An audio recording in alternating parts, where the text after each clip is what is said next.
திமுக ஒரு communal party ஆயிடுச்சுமா. அப்படி communal party மதவாத கட்சி ஆயிட்ட பிறகு அவங்க ரெண்டு மதத்தை தூக்கி பிடிக்கிறாங்க. எந்த மதம்? இஸ்லாம், கிறிஸ்துவம். ரெண்டு மதத்தை தூக்கி பிடிக்கிறாங்க. எந்த மதத்தை இறக்கி பேசுறாங்க? இந்து மதம். அதனால திமுக என்பது இனிமேல் ஜென்ரலான பார்ட்டி கிடையாது. அது ஓவேசியோடைய MIMங்கிற பார்ட்டியும் டிஎம்கேவும் ஒரே மாதிரியான பார்ட்டி, ஒரே மாதிரியான கட்சி என்பதுதான் என்னுடைய நிலைப்பாடு. இந்த நோக்கம் என்னன்னா, இவங்களுடைய இந்த 5 வருடங்கள்ல இவங்க நான் ஸ்டாப்பா ஒவ்வொரு டிபார்ட்மெண்ட், இன்னைக்கு நான் ஒரு டிபார்ட்மெண்ட் சொல்லியிருக்கேன், ஒவ்வொரு இன்டர்வியூல நாங்க எத்தனை டிபார்ட்மெண்ட்ல இவங்க இவ்வளவு ஃபெயிலியர் ஆயிருக்காங்க. 40% அப்படின்னா 1000 ரூபாய் எலக்ட்ரிசிட்டி பில் கட்டுறவங்க 1400 ரூபாய் கட்டுறாங்க.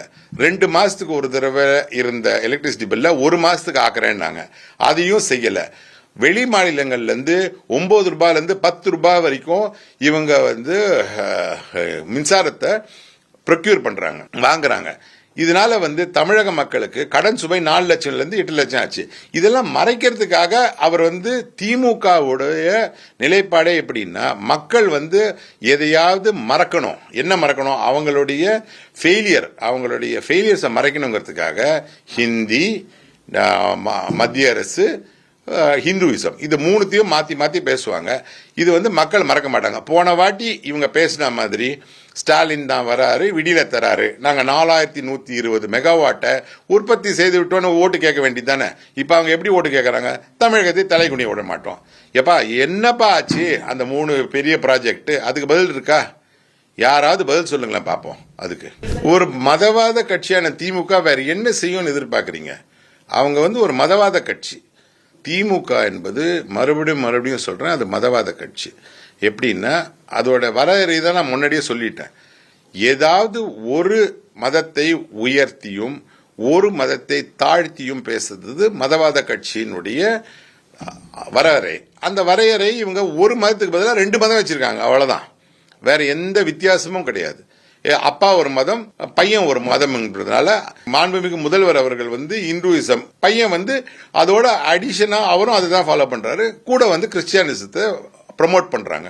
ஆனா அவங்க 2 பேரும் கேவலப்படுத்துவதும் அதை குறை சொல்வதும் முழுக்க இந்துவிசத்தை மட்டும்தான்.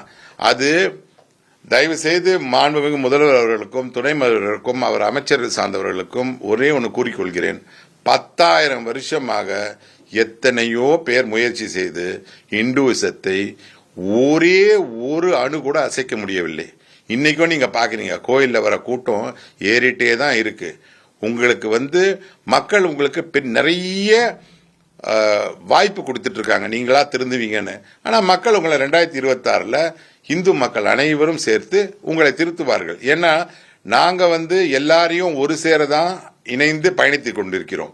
20% கிட்டத்தட்ட இருக்கிற உத்தரப்பிரதேசல பல ஆண்டுகளாக ஆட்சியில் இருக்கிறோம். கோவா 25% கிறிஸ்துவர்கள் இருக்கிற இடத்துல நாங்க ஆட்சி செய்து கொண்டிருக்கிறோம்.